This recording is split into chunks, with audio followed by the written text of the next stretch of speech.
What is love? Seriously though, what is it? What is love? A verb? A noun? A universal truth? An ideal? The common thread of all religions? A cult? A neurological phenomenon? There's no shortage of answers. Some are all-encompassing. It conquers all. It's all you need. It's all there is. These are all comparisons, though. Ways of defining it by contrast, by saying it's more important than all other things. But is it? Sure, love matters more than your standard turkey sandwich, but does it matter more than shelter? Or sanity? Or an exceptional turkey sandwich? No matter your answer, you're just ranking it, not defining it. Another challenge to defining love is we often try to do so while falling into it, or out of it. Would you trust someone who just won the lottery to accurately define the concept of currency? Or, I don't know, ask a guy to define bears while he's fending them off? Or is romance not like winning the lottery? Are breakups not like bear attacks?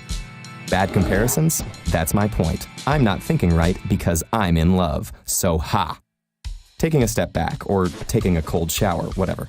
Love is potentially the most intensely thought about thing in all of human history, and despite centuries upon centuries of obsession, it still overwhelms us. Some say it's a feeling, a magical emotion, a feeling for someone like you've never felt before. But feelings are fluid, not very concrete foundation for a definition. Sometimes you hate the person you love. Plus, come on, you've felt feelings like it before, sort of in miniature.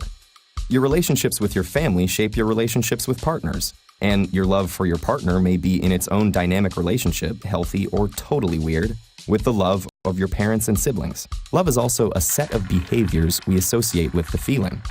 Holding hands, kissing, hugging, public displays of affection, dating, marriage, having kids, or just sex. But these loving actions can be subjective or culturally relative. You may love or be someone who can't have kids or doesn't want to, who believes in marriage but also in divorce, who's from a culture where people don't really date the way we think of dating, or who just doesn't want to make out on the bus. But if love is a thing that we can define, then how can it mean opposite things for so many people?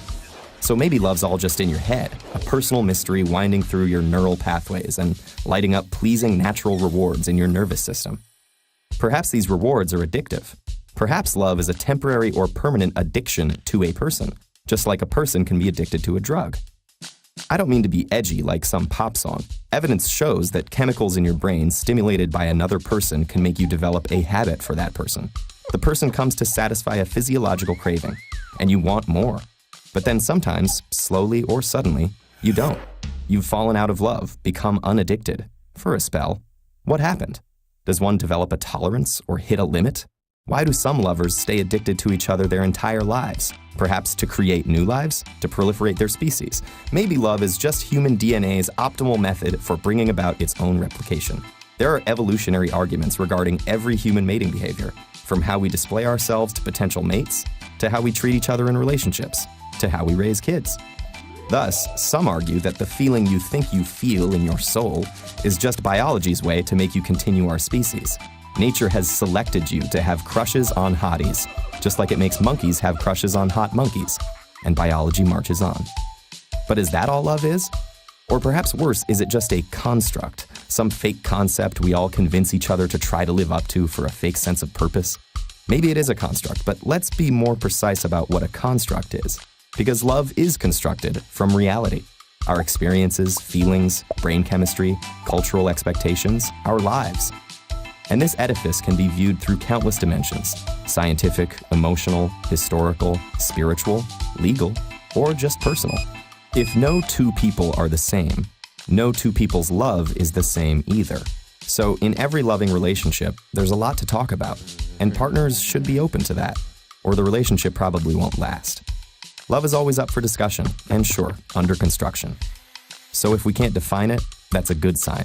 It means we're all still making it. Wait, I didn't mean... You know what I meant.